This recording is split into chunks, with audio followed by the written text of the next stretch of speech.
Amar, Islam Kristen Ya, Pak. saya Islam, Pak. Ya, ada yang mau ditanyakan silakan Pak. Sebelum saya tanya, salam toleransi ya, Pak ya, Kak ya. Aduh ini mencurigakan ini kalau begini nih. Enggak, saya cuman tanya penasaran aja. Soalnya sebelah tetangga saya kan Kristen. Nah, tetangga saya kan Kristen sering nyebut. Halo? Ya silakan tanya Pak, silakan Pak. Oh iya. Nah, orang Kristen kan biasanya nyebutnya Allah ya. Allah. Ya asal muasal kenapa sih orang Kristen manggilnya Allah, kalau orang Islam kan manggilnya Allah ya. Iya. Soalnya kata Allah itu kan sudah jadi bahasa Indonesia Pak. Kepada sesembahan. Nah, jadi kata Allah yang ada dalam Alkitab kami, apalagi yang di Perjanjian Baru itu menuju kepada Bapa satu-satu ya. Karena bagi kami orang Kristen Pak cuma ada satu Allah yaitu Bapa ya sebagai sang sumber itu Pak. Tapi bukan yang ini Pak ya, yang apa yang punya Islam Pak ya. Iya tahu Pak. Ya. Kalau punya Islam kan alif lam lam ha. Kadang ditambah SWT di belakangnya ya kan.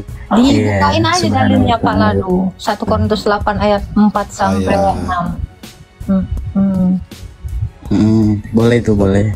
Namanya boleh terlihat sama gitu ya, tapi beda gitu. Iya, maksudnya pertanyaan saya kenapa bisa beda gitu, muasalnya dari mana gitu. Oh memang beda. Nah Allah kami, Allah di dalam Alkitab itu kan dari teks aslinya itu Theos. Nah Theos itu diterjemahkan jadi Allah. Nah ini Pak, dari ayat 4-nya apa laduh? Bentar ya. Nih, tentang hal makan daging persembahan berhala, kita tahu tidak ada berhala di dunia ini dan tidak ada Allah lain daripada Allah yang Esa. Sebab sungguh pun ada yang disebut Allah, baik di sorga maupun di bumi, dan memang benar ada banyak Allah dan banyak Tuhan yang demikian. Namun bagi kita hanya ada satu Allah saja, yaitu Bapa. Nah ini, jadi Allah, semua orang itu memanggil sesembahannya itu kata Allah. Jadi Allah itu merujuk kepada sesembahan. Nah sesembahan kami sebutnya ini Pak, Bapa. Allah kalau dari kita kan, maaf saya potong ya Kak ya. Allah dari kita kan Bapak ya. Nah Bapak itu kan maksudnya kan kalau saya lihat dari tulisannya itu kan BAPA tanpa K. Nah Bapak itu Bapak maksudnya Bapak atau gimana itu Kak? Itu tuh yang daripadanya berasal segala sesuatu. Jadi makna Bapa itu artinya sumber. Segala sesuatu berasal dari dia itu. Nah itu jadi arti Bapa itu adalah sang sumber atau asal usul dari segala sesuatu. Itu maknanya Bapa. Contoh ya Pak Amar ya. Pak Amar ini berasal dari mana? Saya dari ini, dari Makassar. Dari bapaknya kamu lah. Kan kamu itu keluar dari sumbernya, sumber benih dirimu itu kan, sebelum nempel di rahim ibumu kan, kamu itu bersumber dari bapakmu gitu. Jadi makna Bapa itu sebenarnya adalah asal usul segala sesuatu. Itu kan makanya berasal segala sesuatu. Jadi Bapa maknanya adalah asal usul dari anak. Oke. Kalau contoh nih, kalau seandainya kan saya berasal dari sumbernya itu dari Bapak contohnya kan. Nah, berarti kalau seorang ibu yang punya rahim itu berarti bukan sumber juga. Bukan. Ibumu nggak mungkin sumber. Coba saya tanya. Ibumu bisa nggak ngelahirin kamu tanpa ada benih dari bapakmu? Nggak bisa. Nggak bisa. Tapi kan kalau rahimnya sebentar. Jadi kenapa ada Bapak? Karena ada anak. Anak itu kan, kamu kan ini kan disebut anak bapakmu kan, bukan anak mamamu aja kan, betul toh? Ya, anak bapak juga nama mama ya, betul. Ya, jadi kalau tidak ada bapakmu, kamu tidak akan mungkin ada. Kenapa ada bapak? Kenapa ada anak? Anak, kamu keluar dari mana? Keluar dari rahim ibu. Kan lah, sebelum dari rahim ibu dari mana dulu? Ya kalau ditanya dari mana dulu ya saya dari rahimnya ibu. Cuman proses keluarnya dari rahim ibu itu kan pasti dari bapak. Nah, jangan ke situ. Kamu itu keluar dari bapakmu. Ya kan? Kalau bapak bentar. Kalau bapakmu tidak mengeluarkan kamu dalam bentuk cairan sperm, ya kan? Betul toh? Kan kamu dilahirkan sama bapakmu kamu. Ya toh? Nah, jadi bapakmu pun melahirkan kamu dulu, baru dilahirkan ibumu. Kenapa demikian? Karena perempuan berasal dari laki-laki, demikian laki-laki berasal dari perempuan. Itulah keadilannya Allah. Itu. Jadi kamu ini sebenarnya dilahirkan bapakmu terlebih dahulu sebelum dilahirkan ibumu. Dilahirkan artinya apa? Dikeluarkan. Nah itu. Kamu kalau menjadi seorang pujangga pun kamu melahirkan syair-syair. Apa kamu butuh perempuan untuk mengeluarkan syair-syairmu? Nah, jadi makna lahir ini kita harus tahu dulu. Makna beranak ini harus kita pahami dulu. Makna beranak itu bukan hanya manusia keluar dari rahim ibunya, bukan itu. Maknanya lahir secara KBBI itu adalah mengeluarkan. Memperanakkan itu artinya mengeluarkan dari dalam.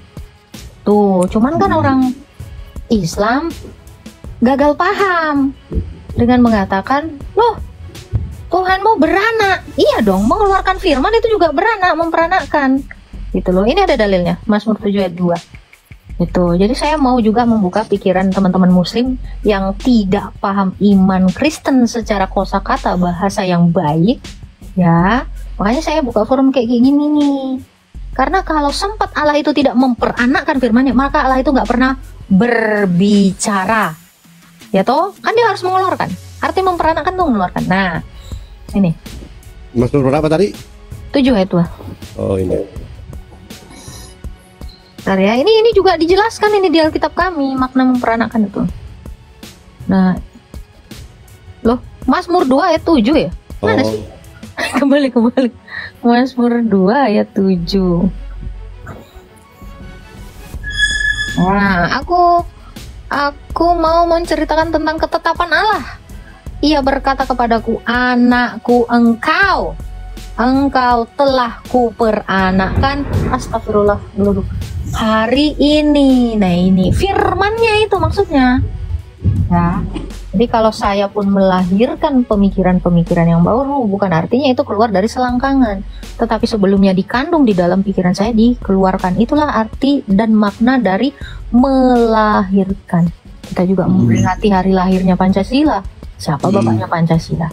Berarti yang saya pahami itu berarti kalau dari pandangan kita yang orang orang Kristen, bahwa peranakan itu adalah kata mengeluarkan firman. Betul. Yeah. Jadi kalau dibilang anak, manusia loh. Itu monyet juga beranak. Apa itu manusia kan enggak kan? Nah, jadi definisi memperanakkan atau melahirkan itu adalah sebelumnya dikandung di dalam, lalu dikeluarkan. Yohanes 8 ayat 42 Pak. Lalu, jikalau Allah adalah Bapamu, maka engkau akan mengasihi aku, sebab aku datang dan keluar dari Bapa. Itu makna anak. Nah, ini Tuhan Yesus juga menjelaskan makna anak itu. Nah, nih agak buram. Nah, kata Yesus kepada mereka, jikalau Allah adalah Bapamu. Nah, itu Allah itu Bapa, ya. Bukan Allah ya. Ini namanya boleh sama tapi beda, ya. Jikalau Allah adalah Bapamu, kamu akan mengasihi aku, sebab maksud Yesus itu aku adalah anak. Sebab aku keluar dan datang dari Allah. Ini Yesus yang menjelaskan dia adalah anak Allah. Oh, Bapa tadi adalah asal usul dari segala sesuatu, asal usul dari anak ini. Maknanya. Kan Kak, maaf, boleh saya tanya lagi nggak Kak? Boleh. Nah ya, kan kalau dari kita itu kan Bapa adalah asal usul ya. Sumber atau asal usul, betul. Ya, Bapa itu kan gimana ya? tulisan Bapak itu kan BAPAK, Bapak. Bukan Bapak kayak laki-laki berkumis ya, pakai sarung seperti itu. Karena Allah adalah terang, cari lagi Pak Ladi. Nah, Allah adalah kasih. Lanjut pertanyaannya apa Bang? Sambil dicari ayatnya. Iya, kan dikatakan di kitabnya orang Kristen Allah itu adalah Bapa gitu kan. Nah, Bapa di situ yang saya lihat tadi tulisannya BAPA, Bapa, ya kan? Sedangkan sedangkan yang kita tahu itu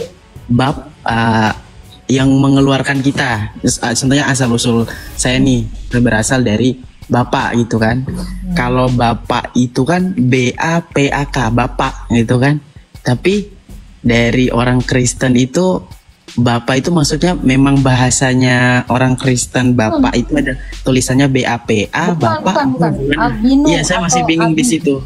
Ya, jadi bahasa aslinya Yunaninya itu Avinu. Nah, oh, berarti Bapak itu bahasa Yunani. Terjemahkan.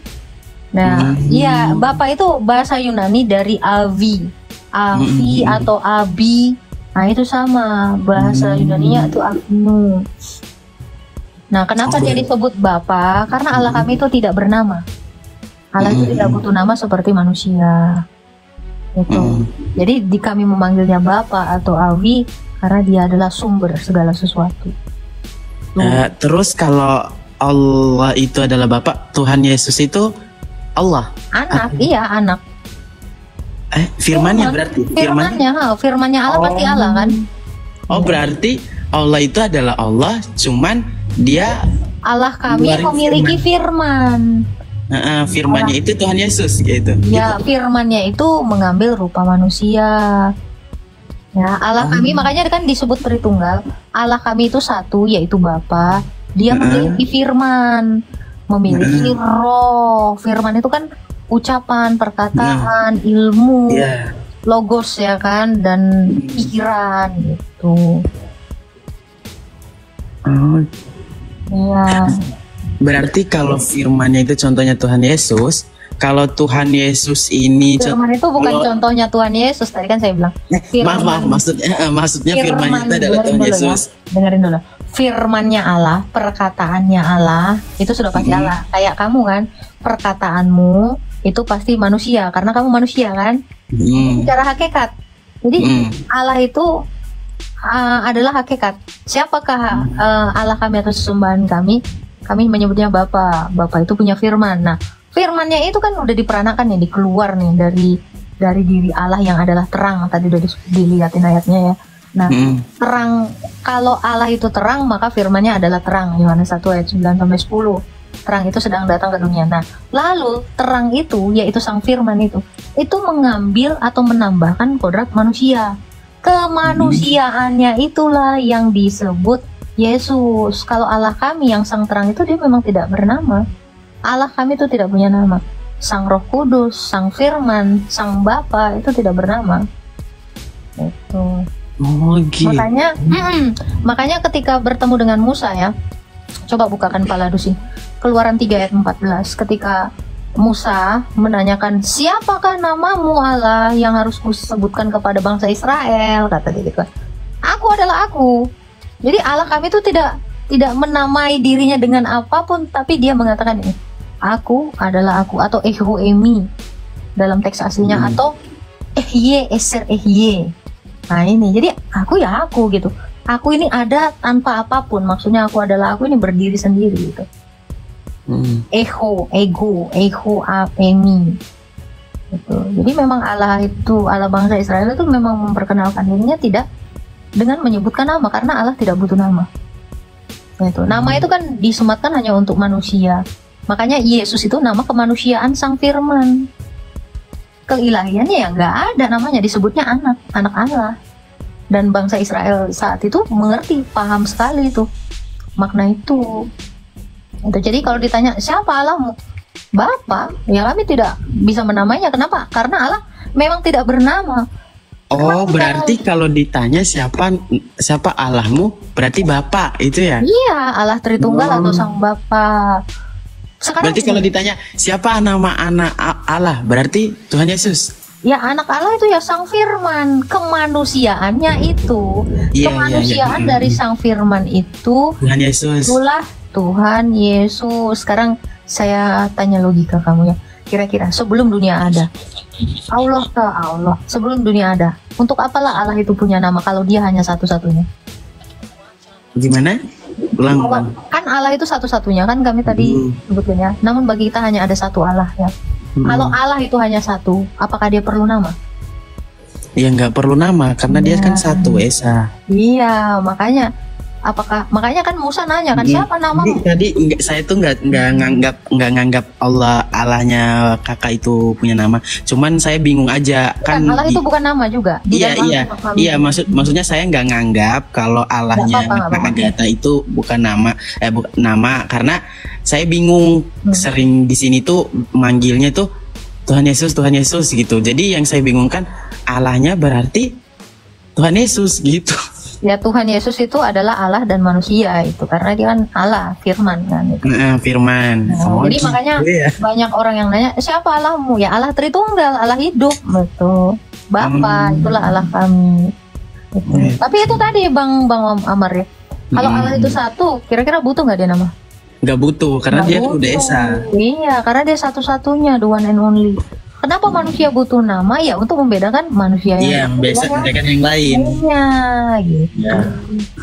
Makanya orang-orang banyak salah paham loh. Itu Allah nama Tuhan kami.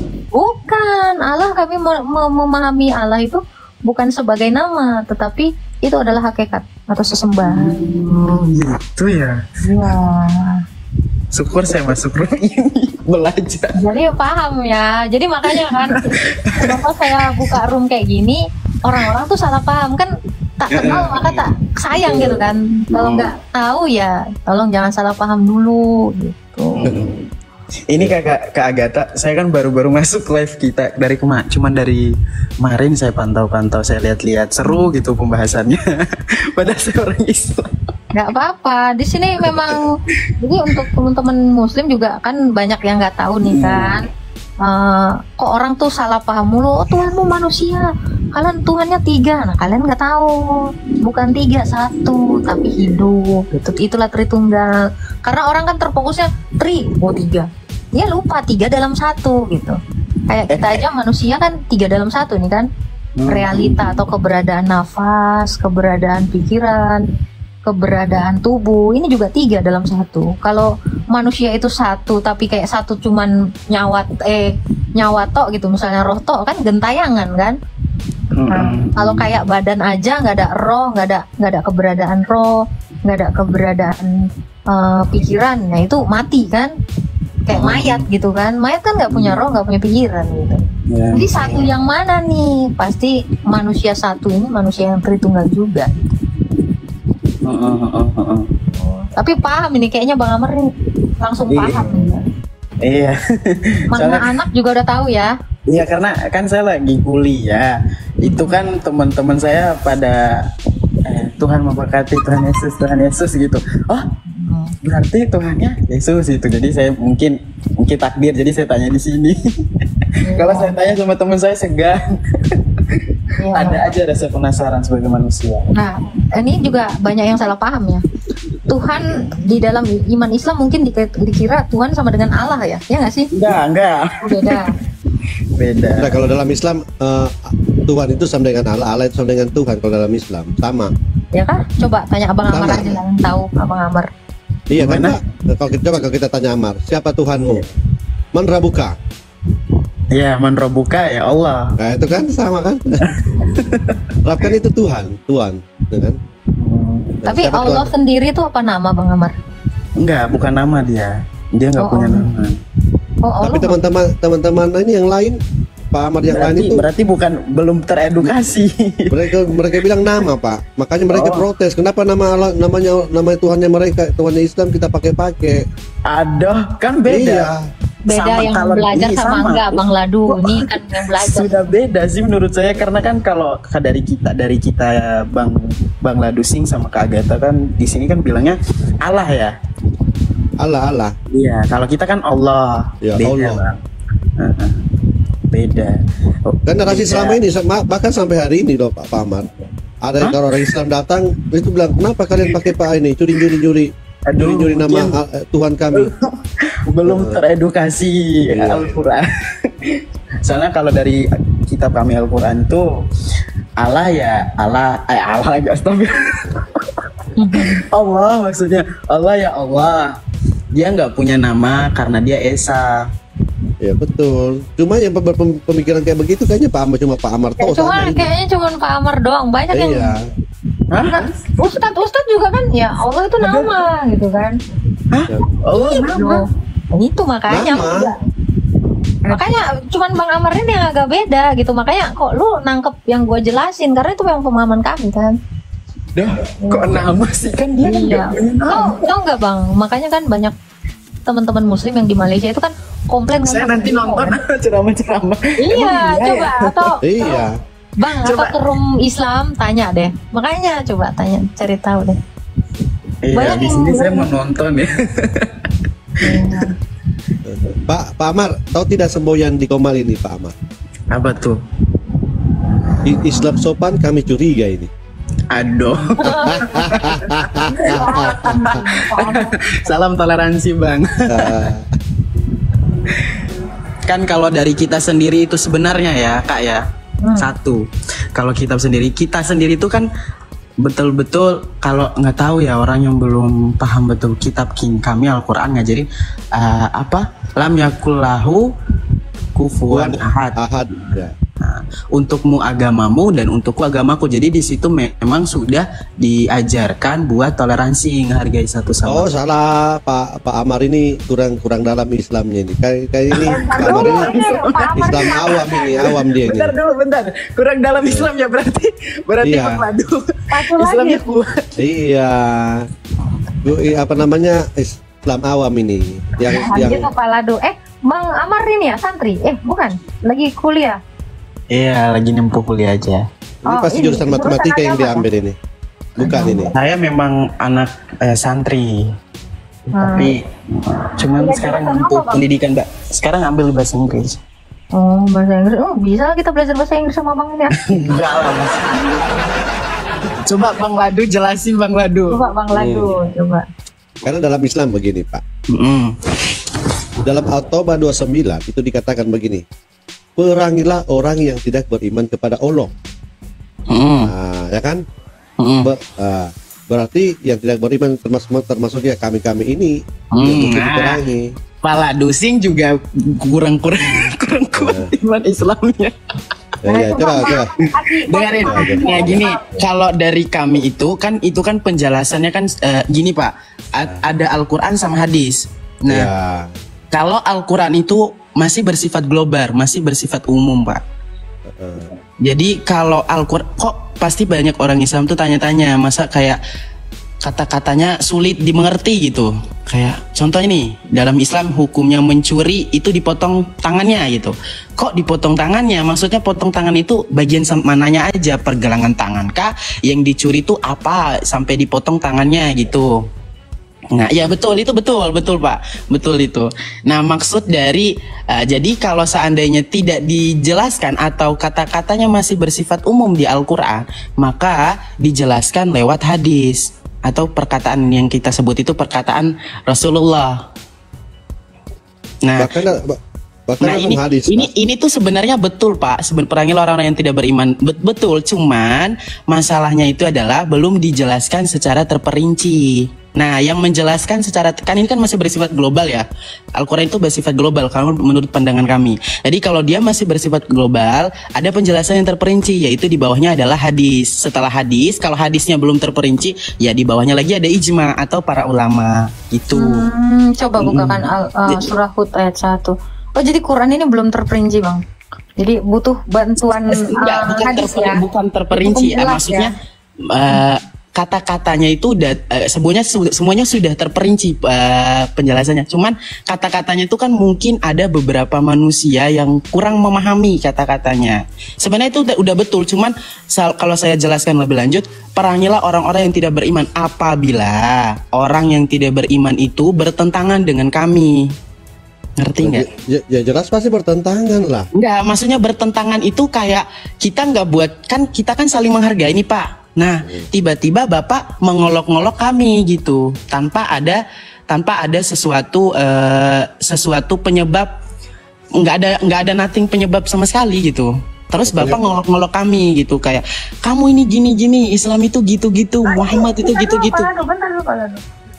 Nah ini tadi Bang bilang belum saya, ini coba ini gimana nih maksudnya? Astaga, kok saya jelasin di sini. Orang Islam di sini. Ya Allah. Ini gimana Bang? Coba Abang deh, Abang ini Alif Lam Ra. Inilah kitab yang ayat-ayatnya disusun dengan rapi, kemudian dijelaskan secara terperinci dari sisi Allah yang Maha Bijaksana, Maha Mengetahui. Betul. Berarti Quran udah terperinci belum? Iya, sudah terperinci, sudah lengkap. Penjelasannya sudah lengkap. Cuman lengkapnya penjelasan itu maksudnya setiap apapun itu kan dituliskan dalam Al-Quran. Cuman gimana ya, bahasanya itu ada manusia yang belum memahami. Nah, dari situlah Allah memudahkan manusia untuk memahami bahasanya itu lewat hadis, lewat kekasihnya Allah, yaitu Rasulullah. Nah, Rasulullah itu meriwayatkan namanya hadis atau perkataan Rasulullah. Nah, jadi kalau seandainya kita nggak paham, kan ini dijelaskan secara terperinci udah lengkap nih. Cuman manusianya ini kok nggak paham-paham gitu yang dituliskan di dalam Al-Quran. Nah, lebih gampangnya biar mudah dipahami lewatlah hadis gitu maksudnya. Berarti yang tadi itu ini yang At-Taubah tadi itu di hadis ada gitu penjelasannya gitu Bang ya. Maksudnya kan ini kan udah terperinci, udah lengkap nih. Cuman orang Islam tuh, aduh kok aku nggak paham ya katanya ini, aku nggak ngerti nih gitu. Nah, dimudahinlah lewat hadis gitu. Oke, tapi ada hadis saya temukan ini Pak nih. Ini Pak Amar. Ada hadis saya temukan ini Pak. Pak Ladu ini banyak banget pertanyaan nih. Maaf ya Pak Amar ya, kalau bersedia jawab, kalau enggak ya nggak apa-apa, ini Pak Ladu. Ini ada hadisnya. Salam toleransi Bapak. Iya Pak Ladu. Saya baca ya. Iya. Diriwayatkan dari Ibnu Umar bahwa Rasulullah, nabinya orang Islam, telah bersabda, Aku diperintahkan untuk memerangi manusia hingga mereka bersaksi tidak ada ilah Tuhan kecuali Allah, dan bahwa sesungguhnya Muhammad adalah utusan Allah, menegakkan sholat, menunaikan zakat. Jika mereka lakukan yang demikian, maka mereka telah memelihara darah dan harta mereka dariku, kecuali dengan hak Islam, dan perhitungan mereka ada pada Allah. Nah ini Pak, Pertanyaannya ini kan sama dengan yang nggak tahu bahkan. Bapak tadi bilang, pertanyaan Bapak tadi apa? Bapak bilang bahwa Al-Quran itu dijelaskan dalam hadis. Ini lebih terang-terangan ini bahwa baginda itu diperintahkan untuk memerangi manusia hingga para manusia itu bersaksi tidak ada ilah atau Tuhan kecuali si Allah, Allahnya orang Islam, dan bahwa sesungguhnya Muhammad adalah utusan Allah. Kalau tidak dilakukan ini, maka apa yang dilakukan? Maka baginda tidak menjamin harta dan darahnya. Nah itu ya kan? Coba di scroll ke bawahnya lagi Pak, di bawahnya. Oke, ini penjelasan ini dari ini online ya sambil Islaman. Saya nomor hadisnya mungkin ada yang tahu di bawah. Di atasnya sedikit Pak, sedikit. Sedikit lagi, sedikit. Oke. Hadis riwayat Bukhari Muslim. Oke, di bawahnya. Ini penjelasan ini. Ya, soalnya saya takut ini bukan hadis sahih atau hadis benar. Mungkin orang-orang. Coba yang di bawah, yang nomor hadisnya ini mungkin ada yang tahu ya. Coba lihat di bawahnya Pak. Lihat di bawah tadi ada yang sebab diturunkan penjelasan hadis ini. Coba lihat yang di bawah Pak. Oke, lihat nih. Baca ya. Di bawah lagi, sekarang ke bawah. Nah itu. Siapakah manusia yang dimaksud dalam hadis itu? Coba di bawah lagi. Oke. Pak Ladu, ini penjelasan At-Taubah tadi Pak Ladu. Iya, jelas ini kan dia berkata bahwa dijelaskan dalam hadis. Coba paling atas apa sih? Yang tadi yang saya bacakan. Ini hadis atau apa sih? Hadis ini hadis. Hadis. Oh itu Hadis. Bukhari Muslim. Iya hadis kan di zamannya Rasul kan saya tadi bilang kan Rasul hadis itu kan perkataan Rasulullah.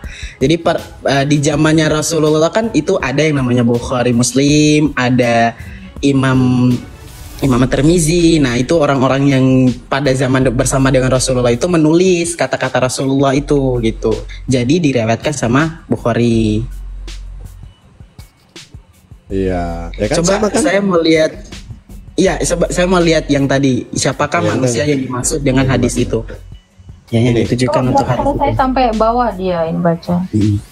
Hadis itu benar kita jamalkan namanya aku ditanam dengan manusia mereka dan oleh kecuali Allah SWT kita sekolah dengan hak Islam dariku kecuali dalam hak Islam. Di bawah lagi Pak, siwakah yang dimaksud dengan Anas dan beritakan oleh Islam serta semua manusia anak manusia untuk memisahkan Nabi yang baik kita harus mengatur manusia dan menggunakan bahasa yaitu bahasa Arab dalam hukumnya tersebut kata Anas mengatakan semua manusia baik terkait dengan hanya satu orang bukankah semua manusia mau bukti sih Mama. Bawa lagi Pak, soalnya saya harus memahami dulu maksud dari manusianya itu dalam hadis itu. Masa untuk mengajarkan siapa yang masuk dengan Anas pada misalnya muslim saja non muslim tidak masuk dalam kata Anas ini. Oh gitu. Yang di atas tadi Pak, yang hadis yang di atas itu. Ya. Sebenarnya kalau saya jelaskan makin bingung ini sebenarnya. Iya, memang serba bingung kalau Islam memang. Aduh. Ya kan? Ini Pak. Dikatakan gini, tadi ya penjelasannya tadi bahwa manusia yang dimaksud adalah yang muslim saja kan? Pertanyaannya apakah ada muslim yang tidak beriman kepada Allah SWT? Tidak ada kan? Gimana Pak? Tidak ada muslim. Ini kan dijelaskan di sini. Bahwa yang dimaksud dengan Anas itu manusia itu adalah manusia yang muslim kan? Bukan yang tidak termasuk yang non muslim. Ini. Sebentar Pak, ada tamu. Saya lagi di tempat kerja. Bentar aja. Ya. Malam Pak. Katakan. Bapak atas nama? Di sini ya?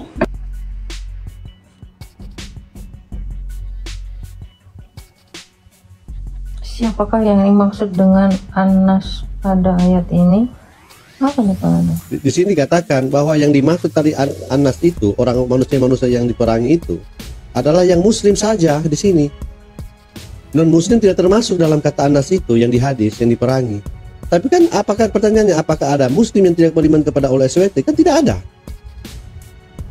Ya kan? Oh ya juga ya. Iya, di sini sebenarnya ada penipuan di sini. Nggak paham lah aku, biar dia lah jelaskan, aku tak paham.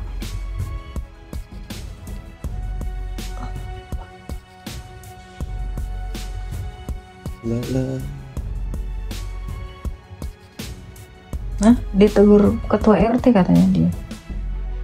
Waduh. Enggak, Bang Amar nih lagi kerja guys, sabar ya. Iya, dia lagi kerja. Ada tamu mungkin lagi magang ya. Kerja sih, udah kerja tetap. Oh, masuk malam ya? Iya, sampai jam 7 pagi. Oke. Tadi apa pertanyaannya Pak? Ini di sini dijelaskan. Manusia Anas kan digunakan kata Anas kan? Manusia. Anas itu manusia. Di sini dijelaskan. Pak Ladu katanya hadis Sahih Muslim nomor 32 Pak Ladu. Oh, nomor 32. Ada riwayatnya di Muslim. Ada. Nah, itu ternyata nomor 32, Bang. Nomor 32 ya. Ya, Muslim 32 sama nggak? Coba cek aja. Bang Amar juga boleh cek, Bang. Takutnya hadisnya buatan lagi. Muslim 32. Ini ada yang type di bawah.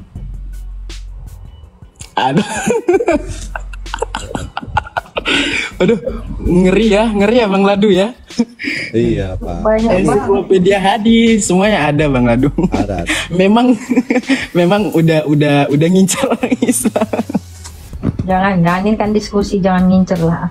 Ya, ini sohe. Iya. Derajatnya sohe ya. Menurut siapa gitu ya sohe? Oh, menurut ijma ulama sohe. Oke. Sama bunyinya yang tadi. Rasulullah diperintahkan untuk memerangi manusia hingga mereka mengucapkan asadu, ya yang asadu. tiada Tuhan yang melainkan Allah, maka mengucapkan tiada Tuhan selain Allah yang berhak disembah kecuali Allah.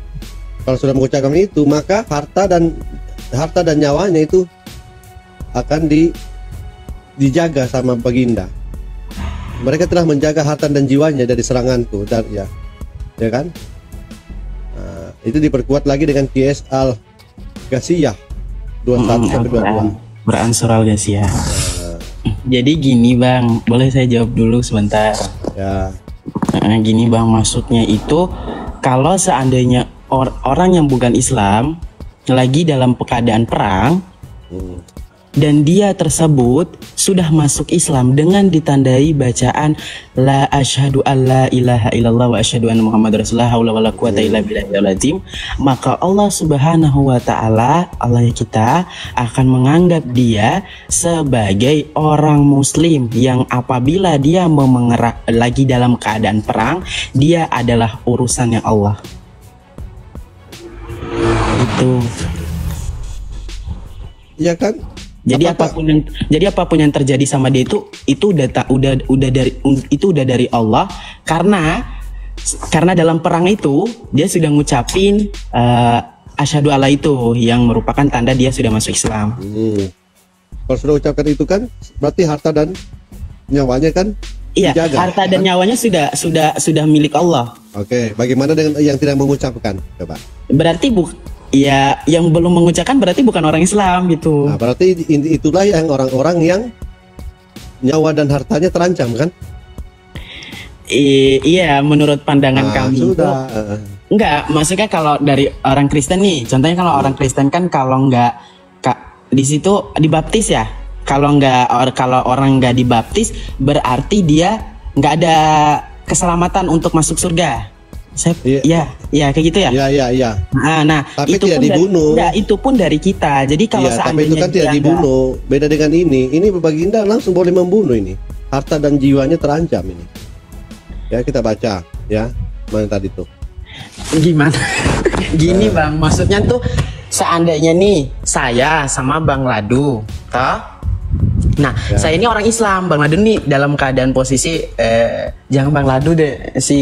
Contohnya si A dengan saya, si A dengan si B. Si A orang Islam, si B agama lain gitu. Nah, si B ini sama si A ini perang berdua ini, perang satu sama lain. Nah, si B ini akhirnya dalam keadaan perang ataupun sebelum perang, dia ternyata udah mengucapkan asyhadu alla itu yang sudah tandanya sebagai masuk Islam. Jadi pas dia mau mati pun nanti, maka dia itu nyawanya sudah milik Allah gitu. Jadi kalau orang bukan Islam gimana dong? Berarti nyawanya terancam. Iya, karena menurut pandangan kami kalau orang belum masuk Islam terus dia meninggal, nah nyawanya di situ tuh terancam bukan orang Islam. Maksudnya gitu Bang, bukan. Oke, boleh tidak saya tunjukkan hadis yang bagindamu langsung ambil hartanya ini yang bukan Islam. Bukan dalam keadaan perang ini ya, bukan dalam keadaan perang.